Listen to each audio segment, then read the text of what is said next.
Hello, welcome back to the channel. I'm lying down because apparently sitting down for like 20 minutes is my full capacity.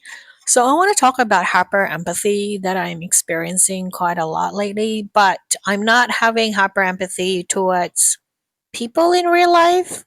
I'm having extreme hyper empathy towards like when I watch videos of dogs being abandoned, of pets being treated very abusively, and when I read manhwas like manga and web comics about how they treated a child very severely and how they abused them and how they treated them very badly.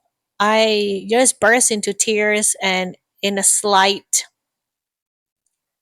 mistreatment that I read on my screen or watch on my screen, and I just can go into a sob of a full blown 1 hour sob from my head to my toe, sobbing nonstop, having my heart broken, and feeling as if that I really hate the world and hate how God invented the world and how it's really don't need to exist anymore. Like it's so unnecessary for all these children and pets to experience this. But when I really like when I deal with people in real life, I feel quite the opposite. I don't particularly relate too much, but it's different when I see dogs, for example.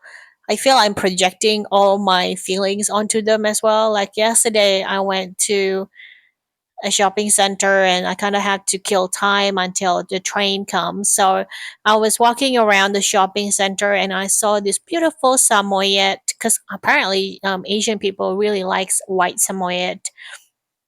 It's very typical. Like my neighbor had one last year or 2 years ago. I saw. So it's a very Asian dog pet to have, like the breed that they really like.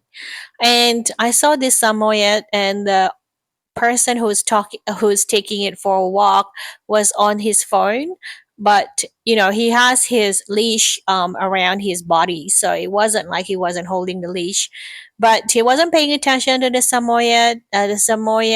dog tail wasn't up, it was down, it wasn't tucked or anything, but the dog felt really lifeless, like it didn't look happy, and I almost cried because I felt like, oh, are you being treated well? That's like my thought every time I see dogs or pets outside, especially if they owners don't treat them well, and I just feel like I really wanted to have lots of money so I can do something about it. But am I going to do something about it if I have a lot of money? I don't know. But I feel like not having power and money is really bad because I really wanted to help these people. No, not these people, these pets and this, like even children sometimes when they're into run into very difficult circumstances. I can't do much, and if I get involved, that'll be very complicated. And when you don't even know how to support yourself, it's really difficult. But I'm trying to shut my empathy when it comes to this things because I feel like first I don't know what to do with it. Secondly, I don't have the power and influence to. I mean, yes, you can do something like volunteer, or you can start maybe walking dogs or do like something like that, like something small, something individuals. But that's not what I mean. What I mean is like a system wide haul to change the system itself so that this kind of things don't fall into the cracks and people will be held accountable when these things happen. I've seen like a lot of news about how children are being abused and died from the severe abuse, and to me now when I talk to adults I feel like I have a disconnection, and I know it has not, I know like they don't have anything to do with these things, right? Like they have their own life and they're not responsible for the crimes committed by strangers and other people, like of course. But I don't know, in my heart, I feel like I'm trying to avoid this kind of news. Or when I walk outside, I try to avoid dogs even or cats because I don't know. I just feel like I am feeling too much when it comes to these things. Yesterday, I was watching this Korean TV shows, or at least it was in the background, and the Koreans really like their seafood live, like live catch. So they would eat it fresh, like caught from the seas.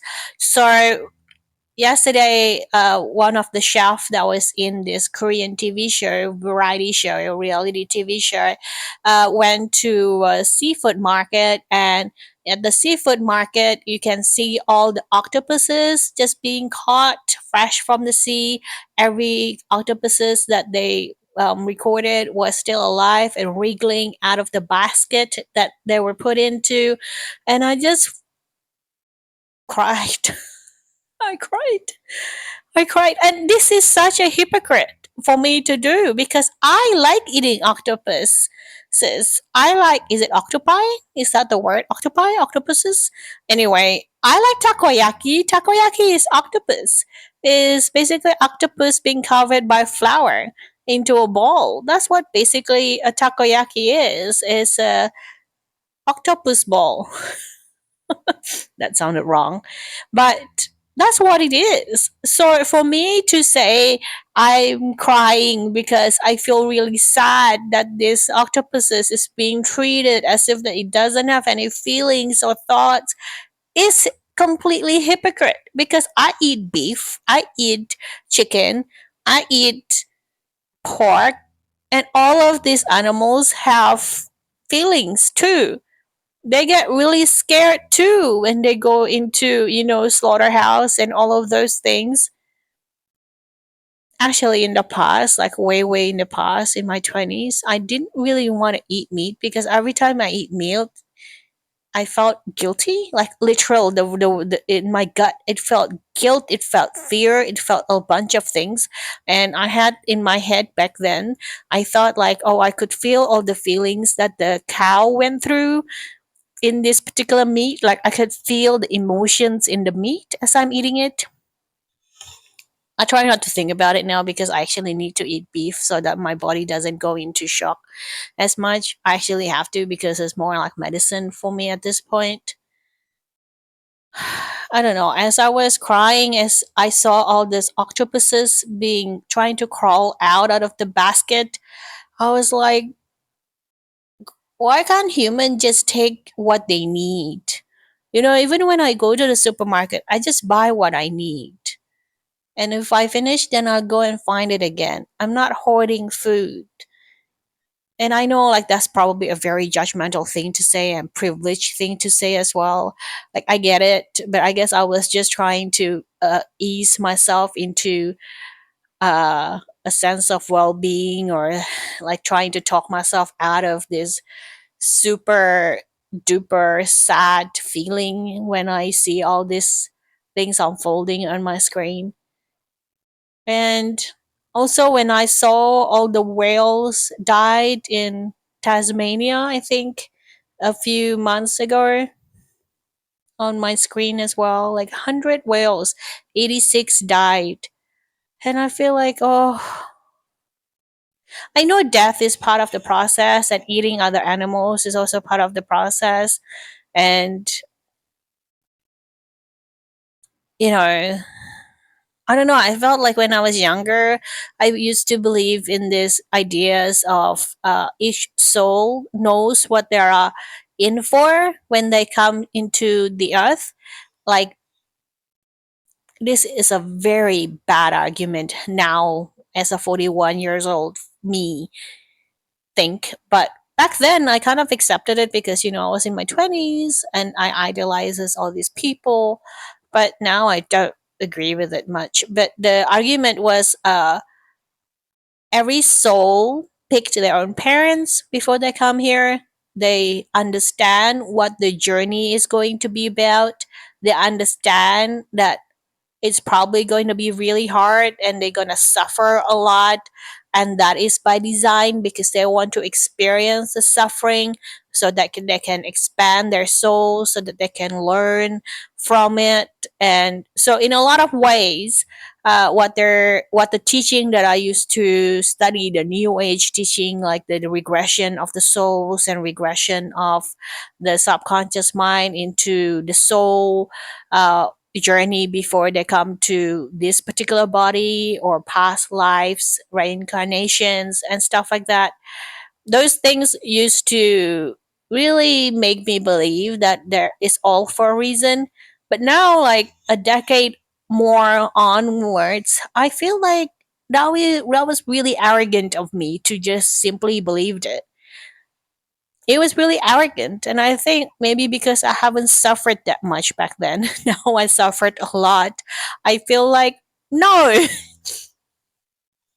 if I have known I would suffer this much, I don't think I would have agreed to it. And now I'm here.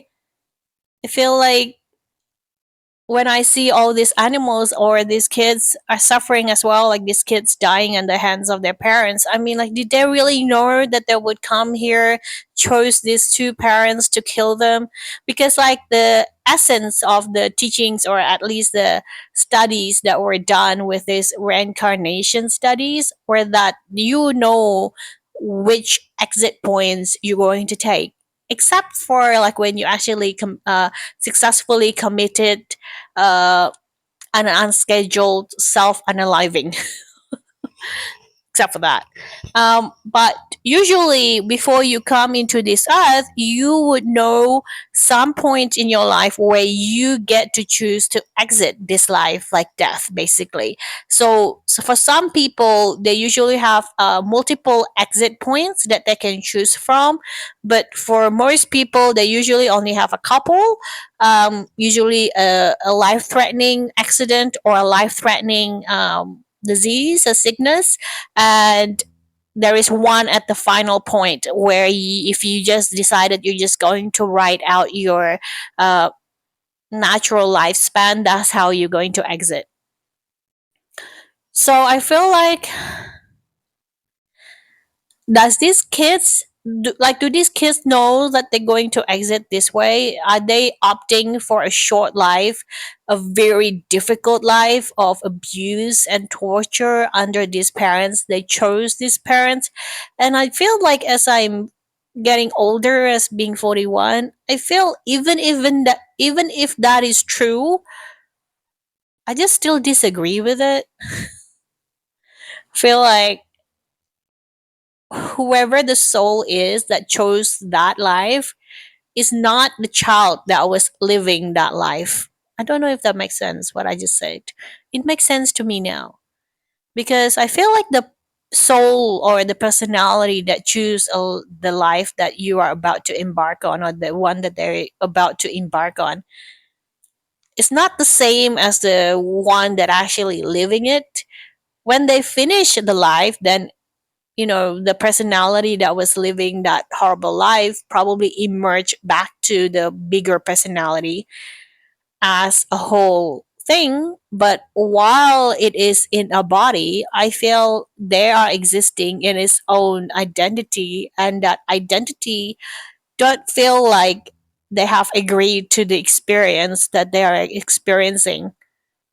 It makes sense in my brain, but I know that that probably can come out as very confusing for some people. Because, like, when we come here, right, we don't remember about our past lives. We don't remember about choosing this life. So, in a lot of ways, we are very different than the personality that have chosen this life. Because it's like, how do I say it? Like, if someone built a dam, for example, from a river, the dam, even though the water comes from the river, is no longer a river. The water in the dam has become part of the personality of the dam. And if the dam is closed, then that's the dam. Like, the water in the dam is a dam's, even though it came from the river, until the dam gate is open again and it flows back to the river. It becomes part of the river again. But before that happens, it will still be a dam water. That's probably a very flawed example, but I'm trying to portray what I'm trying to say, I guess.